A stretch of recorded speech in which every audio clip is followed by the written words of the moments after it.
Ni saya nak bagi marahil. Ni penting ya. Kalau tuan-tuan nak catat pun catatlah. Ni dia punya agenda. Apa dia marahil? Marahil ghazwul fikr. Marahil serangan pemikiran terhadap umat Islam hari ini. Dalam kitab Syarah Rasmul Bayan dia bahagikan kepada 3 peringkat. Pertama dia panggil qablal ihtilal.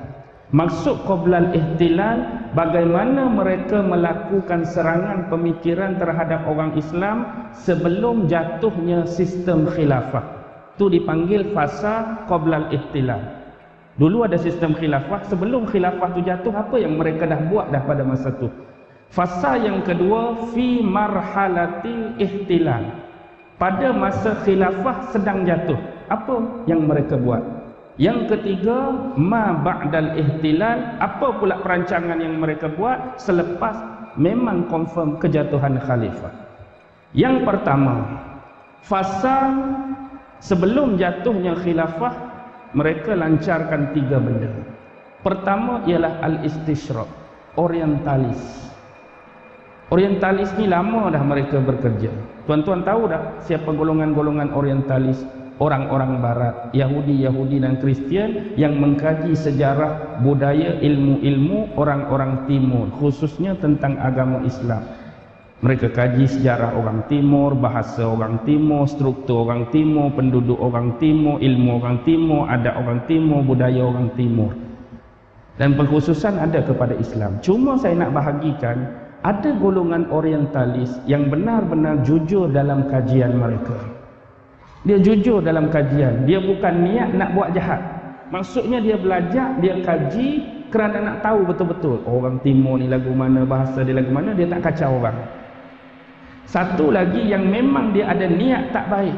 Maksudnya dia nak kaji pasal agama, dia nak kaji pasal Islam, dia nak memasukkan racun-racun dan jarum-jarum halus di kemudian hari, bagaimana nak merosakkan Islam secara lembut dan halus di satu masa.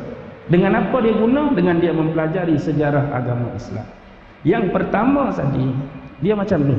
Dalam konsep kita belajar ilmu psikologi, ni saya dah sebut juga di beberapa tempat, dia ada satu bab dipanggil psikopatologi. Psikopatologi macam ni, seorang yang belajar ilmu macam orientalis, dia ada kita sebut mafhum. Apa dia mafhum? Kefahaman yang kita dapat bila kita belajar sesuatu ilmu. Memang orang orientalis, boleh kita katakan kadang-kadang ada mereka yang kaji Islam ni, mereka jauh berilmu dan lebih hebat dari kita. Kita hari ini belajar beberapa kitab, mereka dah berpuluh kitab. Kita berpuluh kitab, mereka dah beratus kitab. Maksudnya secara jujur, ada yang kajian mereka tu melewati jauh daripada apa yang kita pernah capai. Aku tak berasa tara ni nak belajar, dia belajar lebih. Aku tak rasa tara ni nak mengaji, dia mengaji lebih. Cuma pendekatan mereka, kalau dalam psikopatologi, dia sampai tahap mafhum. Apa dia mafhum? Mereka ambil kefahaman betul-betul. Mereka faham kalau tentang sirah Nabi, lahir Nabi lagu mana, mereka faham. Mereka faham perang Nabi, mereka faham dakwah Nabi, jahriyah ke sirriyah ke, semua mereka faham. Tapi satu benda mereka tak ambil iktibar, iaitu tasdik. Apa dia tasdik? Pembenaran daripada kefahaman yang kita terima. Contoh, kita belajar tentang sirah Nabi. Nabi lahir tahun sekian. Daripada kefahaman kita belajar sirah Nabi, dia perlu ada satu benda lagi, membenarkan kisah ini. Kita percaya tak kisah ni? Kita belajar tadi. Kita percaya sebab Quran dengan hadis Nabi cerita. Tapi dia faham saja, pembenaran tu tak ada. Kalau dia ada pembenaran, apa jadi pada akidah dia? Tuan-tuan pun boleh jawab. Seorang yang buat kajian, dia faham cerita ni, lepas tu dia pun, oh Allah, betul sungguh. Aku faham dah kisah ni dan aku benarkan kisah ni. Bila dia benarkan Islam hak dia belajar, apa jadi pada akidah dia? Dia masih stay akidah lama ke dia akan tukar? Kalau dia ada tasdik, seorang demi seorang akan tukar dengan kebenaran Islam. Tapi dia tak masuk tasdik, dia bagi nak faham saja. Kalau orang tanya, apa hukum ni? Senang hukum ni gini. Tapi dia sendiri tak mau membenarkan hukum tu. Tujuan dia apa? Tak ada tasdik. Dia nak kilas balik, dia nak balas balik. Dia nak cari benda-benda hak tak elok, nak masukkan dalam sistem yang dipelajari tadi. Baik. Yang kedua, tansir.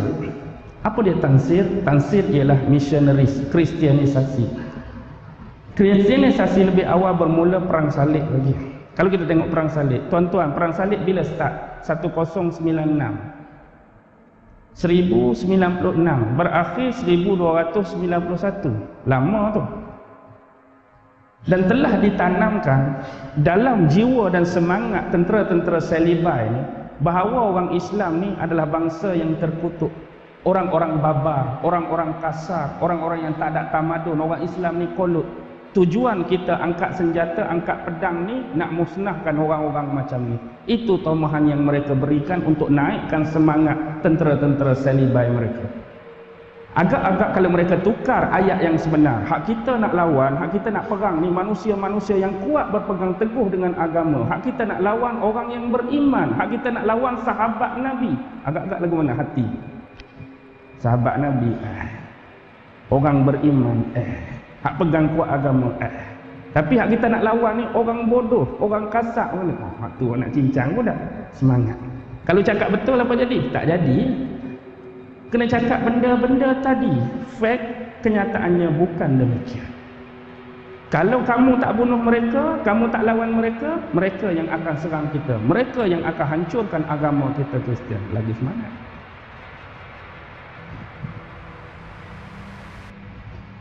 Tuduhan-tuduhan pada Nabi, apa yang mereka cerita? Last sekali rumusan antara orientalis yang disepakati, Nabi manusia biasa, tak perlu beri penghormatan pun pada dia. Ya, dia Nabi tapi dia manusia biasa. Bila meninggal tak ada apa dah. Dia meninggalkan ajaran dia, tak perlu memuliakan dia, tak perlu mengagungkan pada dia, tak perlu selawat pada dia. Tak ada ayat-ayat dia. Dia nak peleceh dah. Mulut manis. Nabi jadi manusia biasa. Hak ni dia nak pi jugalah ke tahap orang-orang anti hadis tadi. Bagi dia Nabi ni tak ada value. Nabi hanya penyampai saja. Hak benda yang Nabi sampai tu tak ada value. Hadis Nabi tak ada nilai. Kita kena pakai Quran saja. Kalau kita fikirlah tuan-tuan, macam inilah mudah dia punya conclusion. Kita nak tolak hadis sebab kita berasa hadis ni datang daripada siapa?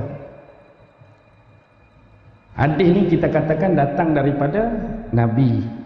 Nabi tu mungkin prioriti mereka tinggi, tapi sahabat-sahabat tu takkanlah manusia boleh hafal ribu-ribu, manusia boleh ingat tak salah, manusia boleh satu-satu serupa macam Nabi cakap. Sekurang-kurangnya lafaz tu tak sama dah, makna mungkin sama.